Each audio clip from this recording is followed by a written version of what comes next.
If you want to say there is no evidence for God, you have to be very careful with what you are ignoring.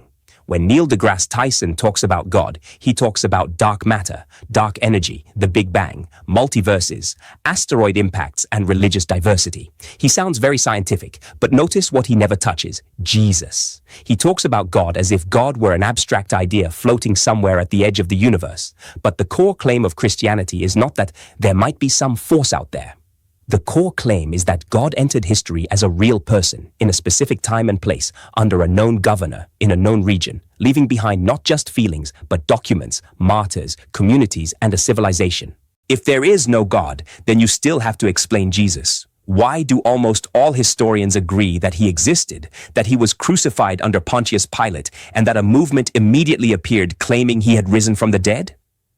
Why did his cowardly disciples suddenly become bold enough to die for this claim?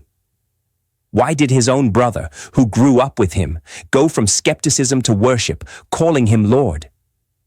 Why did a persecutor like Paul, who hunted Christians, suddenly shift his entire life after an encounter he believed was with the risen Christ? These are not gaps of science.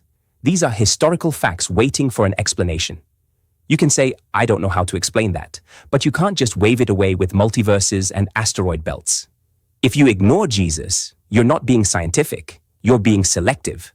A scientist is supposed to follow the evidence wherever it leads, even if it leads to a cross and an empty tomb.